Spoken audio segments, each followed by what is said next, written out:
শ্রীমদ্ ভাগবত গীতা অনুবাদ স্বামী রামসুখ দাস ষষ্ঠম অধ্যায়ের 12তম শ্লোক। যত্রৈকাগ্রং মনঃকৃত্যা যত চিত্তেন্দ্রিয় ক্রিয়া উপবিশ্বাসনে যুগাদ যোগমাত্মা বিশুদ্ধয়ে।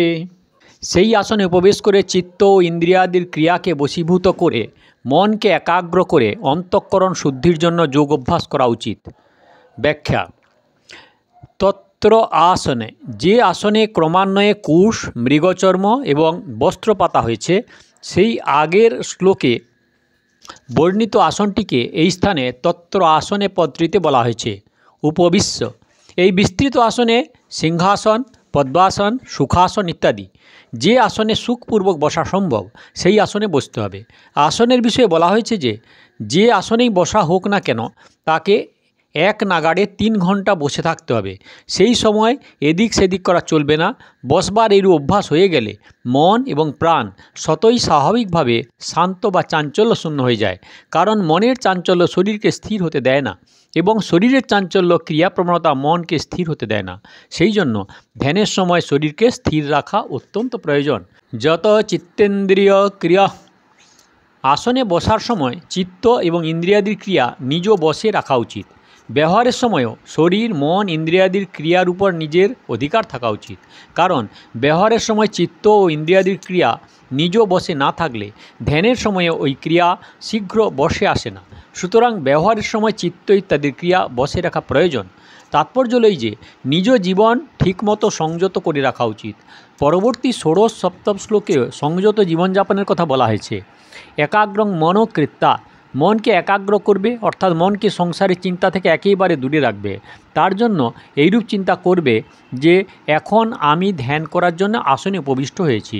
এই সময় যদি আমি সংসারের কথা চিন্তা করি তবে সংসারের কাজ তো হবেই না, বরং সংসারের চিন্তায় পরমাত্মার ধ্যানও বিনষ্ট হতে হবে। এইভাবে দুদিকেই আমি রিক্ত হয়ে যাব এবং ধ্যানের সময়ও চলে যাবে। অতএব এই সময় আমার সংসার চিন্তা করা উচিত নয়, বরং এই মন শুধুমাত্র ভগবানের চিন্তায় লাগানো উচিত। এইরূপ দৃঢ় নিশ্চিত হয়ে ধ্যানে বসতে হয়। এইরূপ দৃঢ়তা নিয়ে বসলেও যদি সংসারের কোনো চিন্তা মনে আসে তবে বুঝতে হবে এই চিন্তা আমি করিনি, এটি নিজের থেকে উদিত হয়েছে। যেটি নিজের থেকে উদয় হয় সেটির পরোয়া না করা, অর্থাৎ সেটি অনুমোদনও করব না বা বিরোধিতাও করব না। এইভাবে চললে সেই চিন্তা আপনা থেকেই ক্রমশ নির্জীব হয়ে নাশ হয়ে যায়। অর্থাৎ যেমনভাবে মনে উদয় হয়েছিল তেমনিভাবে সেটা বিস্মরণে চলে যায়। কারণ যেটি উৎপন্ন হয় তার নাশ হবেই, এই হলো নিয়ম। যেমন জগতে নানা প্রকার ভালো মন্দ কার্য হয়ে চলেছে, কিন্তু আমরা যদি তার সঙ্গে কোনো সম্পর্ক স্থাপন না করি তবে সেইগুলি আমাদের উপর কোনো প্রভাব ফেলে না, অর্থাৎ ওইগুলির পাপ বা পুণ্য আমাদের লাগে না। তেমনি নিজে থেকে উদয় হওয়া চিন্তাগুলির সঙ্গে যদি আমরা কোনো সম্পর্ক যোগ না করি তাহলে ওই চিন্তাগুলির কোনো প্রভাব আমাদের উপর পড়ে না। আমাদের মনও তাতে আবদ্ধ হয় না। মন যদি আবদ্ধ না হয় তবে তা স্বতই একাগ্র ও শান্ত হয়ে যায়।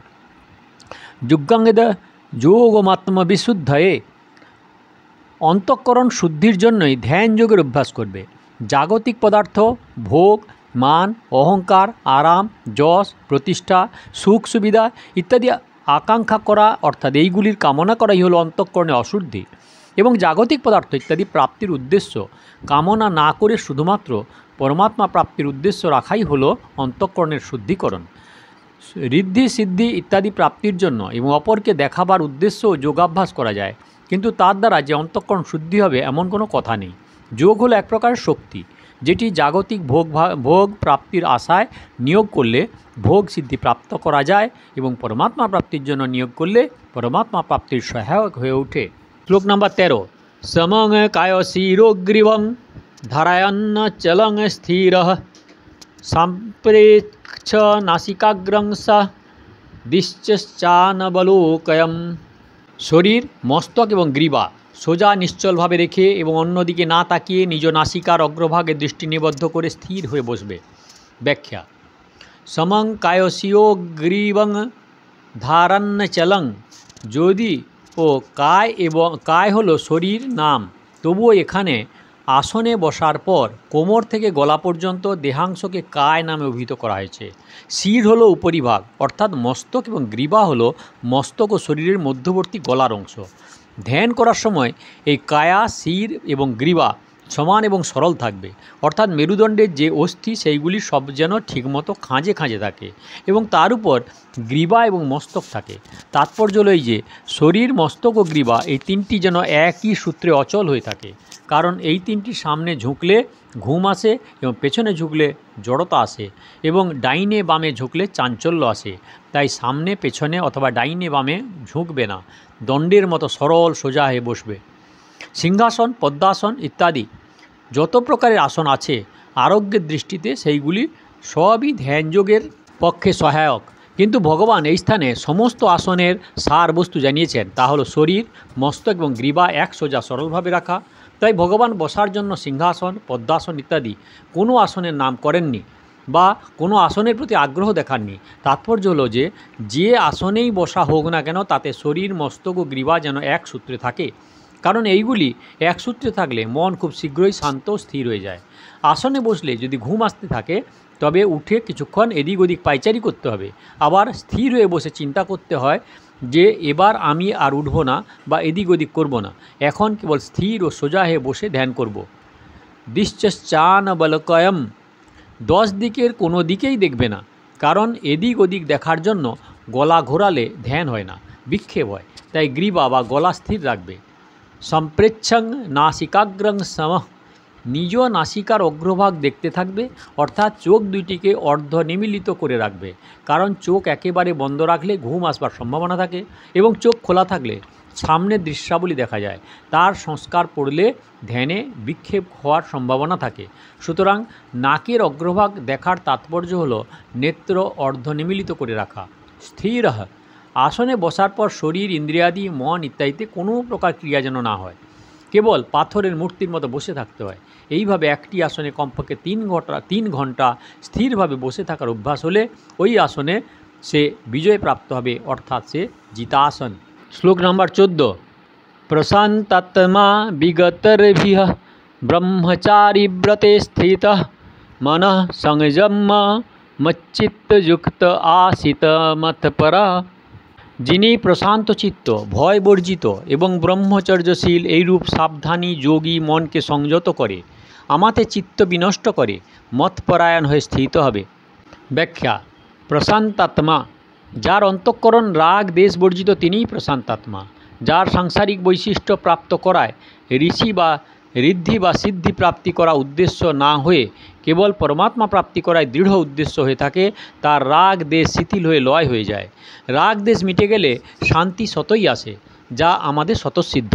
তাৎপর্য হলো এই যে জগতের সঙ্গে সম্পর্ক হলেই সুখ, দুঃখ, রাগ দেশ ইত্যাদি দ্বন্দ্ব উদ্ভূত হয়ে থাকে এবং এই দ্বন্দ্বের জন্যই শান্তি ভঙ্গ হয়। এই দ্বন্দ্ব যখন দূর হয়ে যায় তখন স্বতঃসিদ্ধ শান্তি প্রকটিত হয়। এই স্বতঃসিদ্ধ শান্তি যিনি প্রাপ্ত করেন তাকেই বলা হয় প্রশান্তাত্মা।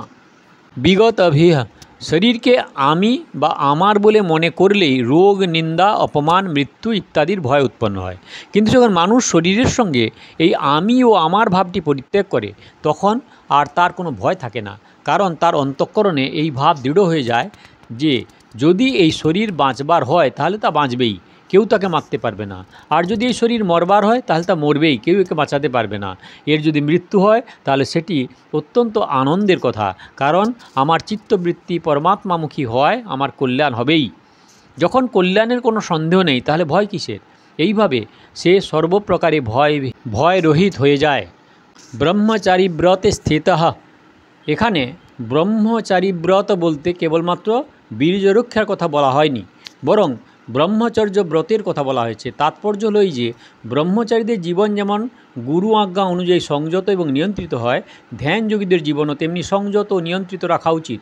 ব্রহ্মচারী যেমন রূপ, রস, শব্দ, গন্ধ, স্পর্শ, বর্ণ এই 5 বিষয়ে এবং নাম, যশ, মান এবং শারীরিক সুখ আরাম থেকে দূরে থাকেন, তেমনি ধ্যানযোগীরও উপরিউক্ত 8টি বিষয়ে কোনোটিরই ভোগ বুদ্ধি বা রস বুদ্ধিতে উপভোগ করা উচিত নয়, নির্বাহ বুদ্ধিতেই সেবন করা উচিত।